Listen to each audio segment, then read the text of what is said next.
My name's Lynn Jenner, and I'm with my friend and writing colleague, Navina Michal Clemerson, and we're here to talk about her new novel, There Was a Garden in Nuremberg.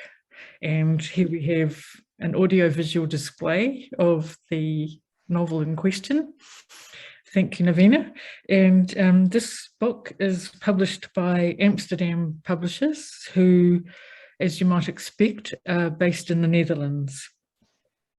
This novel is going to be launched in New Zealand on September the 6th, so we're very close to that date.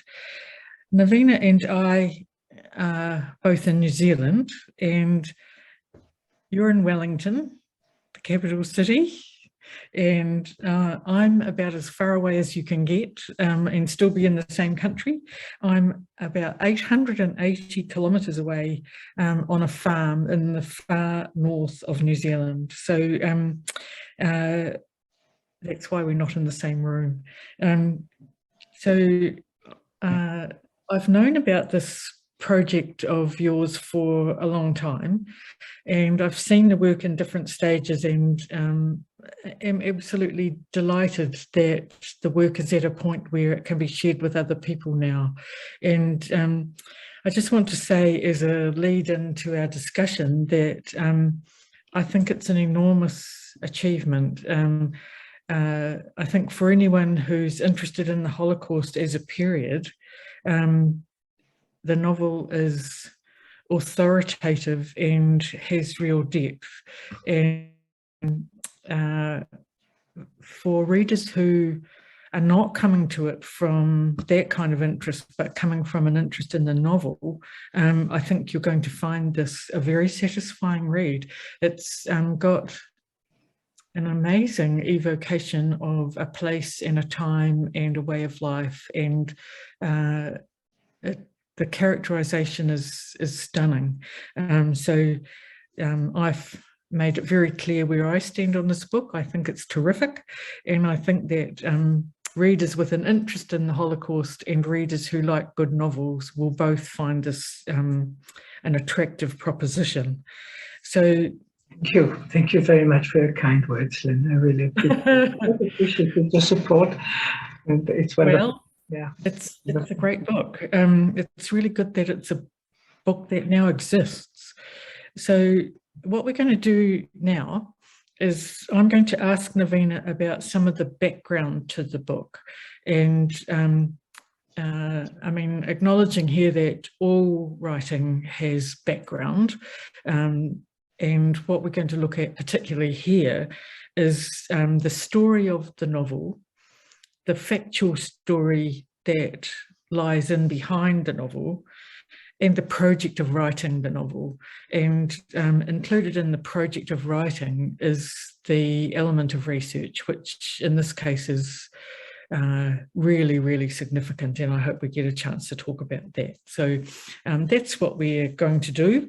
And I'm going to start by asking you if you could tell us about the time and place where the novel takes place, and a little bit about the territory of the story.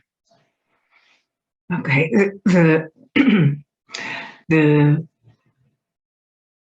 story starts at the end of what we know as the Weimar Republic. The Weimar Republic ended when Hitler came to power.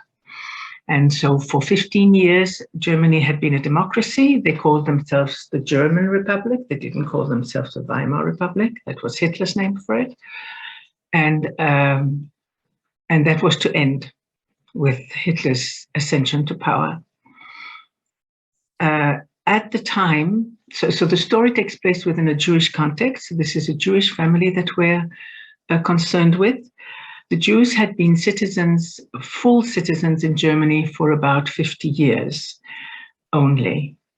That was, so around in the 1870s, they became full citizens and then had the right to live wherever they wanted and to practice whatever profession they wished. all those things had been limited beforehand. And for instance, it had been impossible for Jews to live in Nuremberg. And with this change, then they could live in Nuremberg, and my family moved in. So at the time the story starts, 3 generations had lived in the same house on the Pirkheimer Straße in Nuremberg. Yeah. So that's that. That's the time and the place. Yeah. And so what is the story about? Well, we have the Mannheim family, a quintessentially bourgeois family who are reasonably wealthy, very comfortably off. The father is a lawyer, he's a partner in the family law firm. There's a great deal of stability. They have a big house, a big garden. And then the Nazis arrive, and this is where restrictions start to happen. And so this is the story of increasing restriction, increasing narrowness, increasing injustice and suffering, and people's individual reactions to that, both within the family and beyond. And also the Germans' reaction to what the wider German population, their reaction to what was happening. Because it was never, there were people who were aware and there were people who were less aware. And there were people who had other things on their mind. So it's a very interesting question always, how much did the Germans know? And I try to look at that in my book. Yeah, consider that. You've told us that they lived a quintessentially bourgeois life. So is it too crude to say where did the money come from? What did Walter Mannheim do that made them able to live this life? So he was a corporate lawyer. But it was known, they loved the law, but they knew that business was where the real money came from. And so they would alternate. There would be one generation would do business, the next generation would do law, and it would go that way. And so there was always somebody in the law firm. So the law firm was run by 2 cousins. And the Josefthals and the Berlins, that was the real name. Berlin und Josefthal was the name of the law firm. And then there was also business. And on my grandmother came from a brewer's family. So beer and hops were a big part of the business there. Yeah. So, we've talked a little bit about this fictional family, the Mannheims, and their life.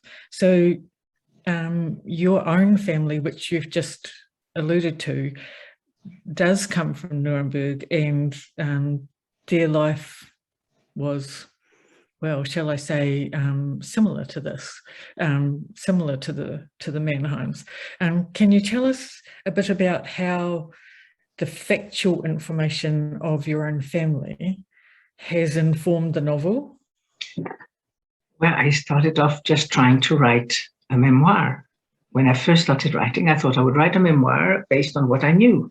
And then I realized 2 things. First of all, that I didn't know enough, that there were holes. And secondly, that I had a very strong urge to fill those holes with stories of my own, and which I tried to restrain. So one of the first things that I had done was interview my mother, and I recorded an interview with her, and then I wrote down everything she said, word for word, and sent it back to her. And she said, she wrote back and said, this is not what I had in mind. You haven't done anything with it. So that sentence I felt was a permission giving to do something with it. And that's what I've done. I've taken the stories that I know, and I've taken also what I discovered in the course of research. So the research involved visiting Nuremberg several times, talking to Gerhard Jochem, who is the archivist there for that particular period of the first half of the 20th century. That's his domain. And he put me on to two really important documents. One is a book which was written about the villain of my story. It was a man called Benno Martin. So that's this book. I'm just going to show it to you. It looks a bit better because it's been through a lot. So this is the book, and so it's in German. So Himmler's Mann in Nuremberg, which means Himmler's man in Nuremberg. So Benno Martin, my villain, or the villain of this story, was closely allied to Himmler and did what Himmler wanted him to do. He was a deputy police commissioner. So that was one of the documents. And another document that he put me onto was a memoir written by the business executive of the Jewish community.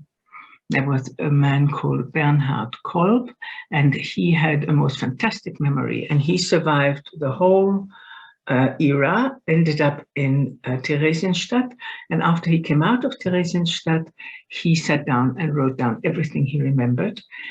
And that was the document that the archivist then edited for me and gave to me, and I translated it into English, and it's on Amazon as an ebook, and it's called very simply The Jews of Nuremberg, and it's the story of the Jews of Nuremberg from more or less the beginning. So it's a historical document up to the end, up to the Nazi period, up to and including a lot of the Nazi period. So those two documents were very important, and they fleshed out some of the historical events that I cover in the book. So you talked a little bit about the genesis of the book being that you had intended to write it as a memoir. What you didn't say was what motivated you to want to write about these events and this time. So can you talk a little bit about what made you start the whole process of wanting to write about these things? I think there was always a mystery for me, and there was also a sense of loss. So the mystery for me was, why did they stay so long? Because they stayed. Your own family. My own family, yeah. Yes, that's right. So because of the invention, I had to create another family. That's why it's not about them directly, because there's too much invention there. But the invention is always based on what I knew about that era. So it's always likely. These are always likely events. I think I've lost track of what I was about to say. Can you give? I was asking you about your motivation for writing the whole thing. So it was. So one of the things was to understand what made them stay, and the other is the sense of loss that I sensed from my mother about a world that has gone and disappeared, and I needed to recreate it in some way and to flesh it out, to really understand it. And so I spent a long time focusing on that world, so that I feel I know it better now than I did before. Yeah. I guess the title of the novel is really pointing towards that sense of loss, isn't it? It is. There was something beautiful there, and now it's not there. So the Mannheim family, they are Jewish people. Can you talk a little bit about what kind of Jewish they are? They were, and can you talk a bit about what happens to their relationship with the Jewish community in the Nazi period? So they were not in any way practicing Jews. They regarded themselves as Jews and they were proud of being Jews. This is always what some of the mysteries about it. They were proud of being Jews, and in the book, the son has to have his bar mitzvah. This is very important, and he does all the things that are expected of him, and they're very proud of him when he does well. But the daughter gets practically no Jewish education at all, and there's very little Jewishness within the house. However, what happens within the Nazi period is that the Jewish community is under attack, and they close in, and they are more and more involved with each other, and they depend more and more on each other, and they. So Walter Mannheim, as a lawyer, is defending members of the community in the courts when they are falsely accused, and they become very closely involved.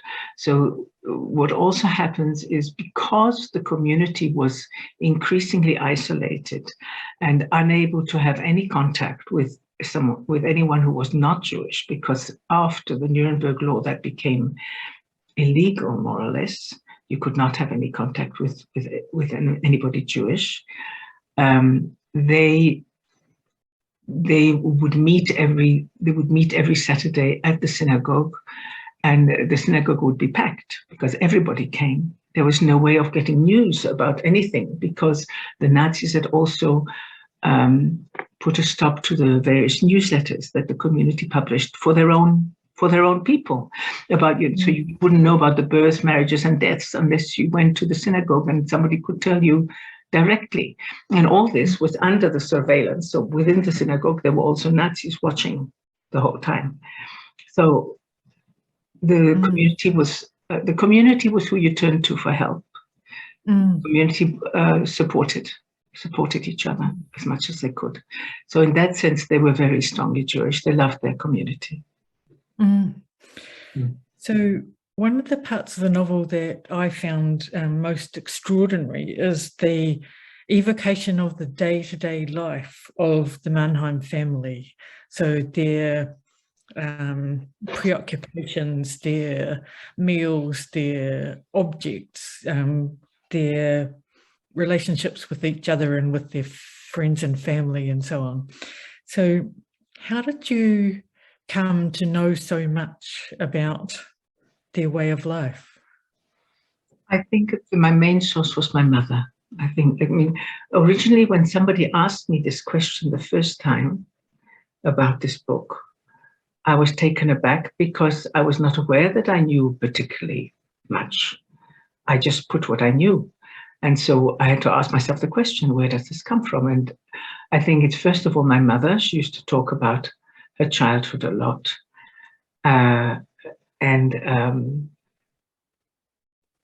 So for instance, I remember her telling me that that all her clothing was in double.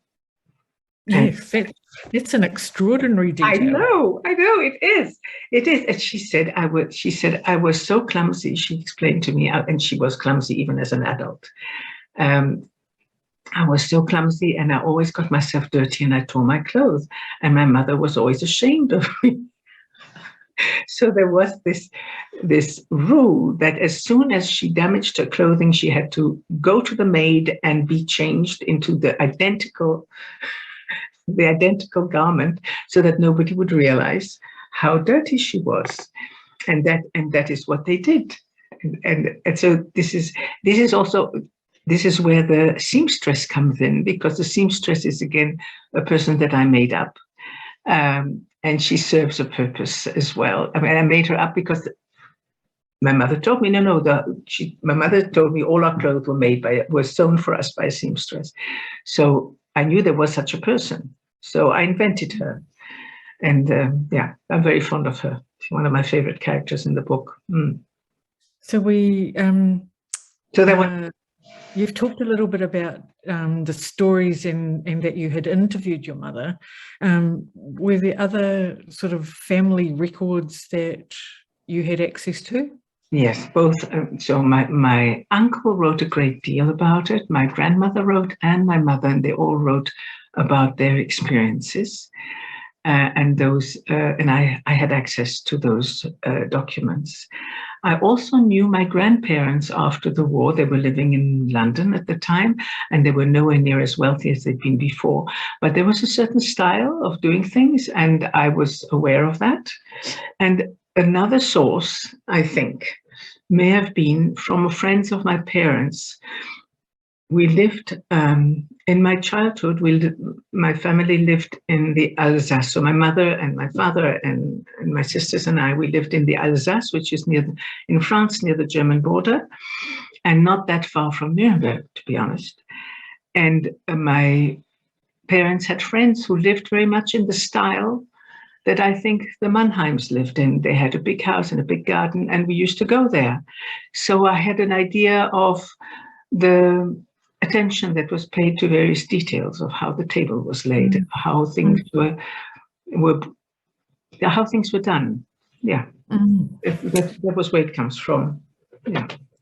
I'd like to ask you a bit about the relationship between Walter Mannheim and Benno Martin. So you've told us who Benno Martin was.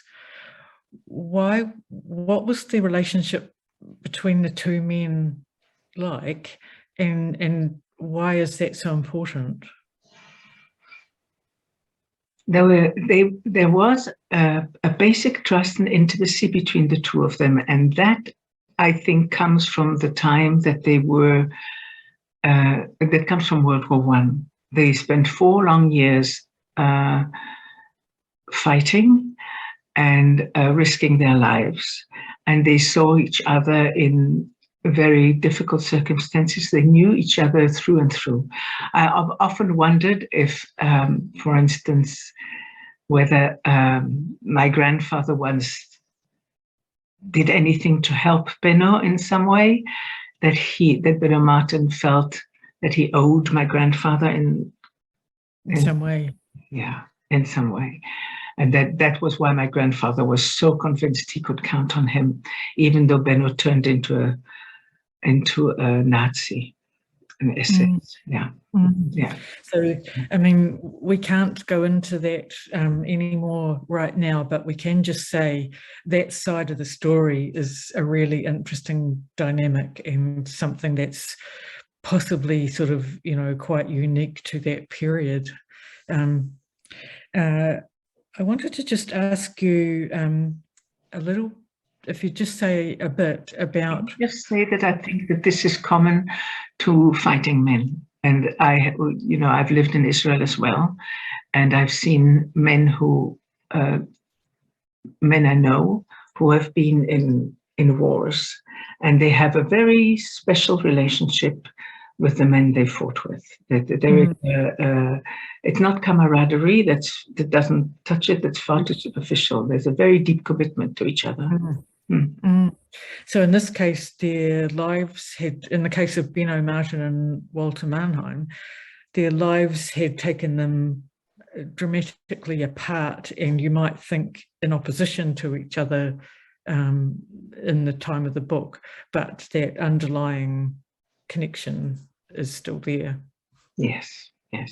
Well, that is one possibility, but I also know that despite Benno Martin being a really nasty piece of work and cruel and ruthless, he also did other things to help Jews in all kinds of ways. It doesn't make any sense, but this is what I've heard. So this is a man who tortured, who killed, and at the same time, every now and then he did something really generous and helpful. So it's hard to know.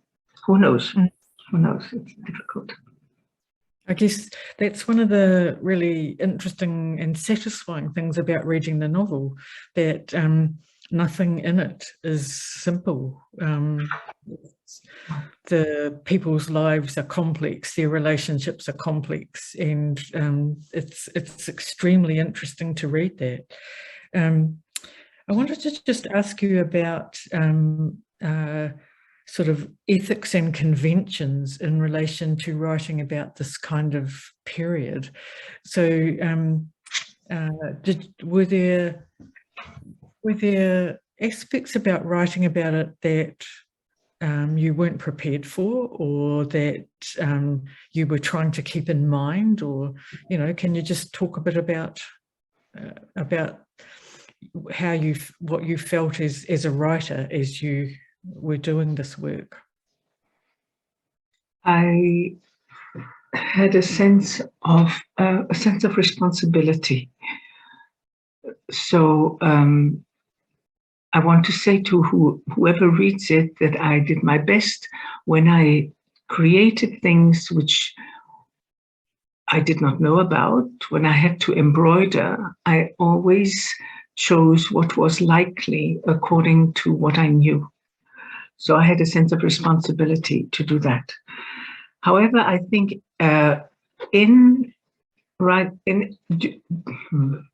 know from other people that there are times where stories don't get told, where there is a silence. I know of families where the children have begged their parents to tell them what happened and the parents have refused. So I think that I've thought about this a lot, and I think that there are times where horrific, shameful, humiliating things happened and the parents have refused to burden their children with these stories. And I think that that is entirely correct, that there is a time where one needs to be silent and let things be, let things rest. So silence is better than lies. So I've been careful not to lie in that sense. And there is in my book one place where there is a silence, where I've skimmed over something. And that is when my grandparents leave Nuremberg at the very last minute. There's somebody in England sponsored 25 people. That involved putting down a significant amount of money to sponsor them.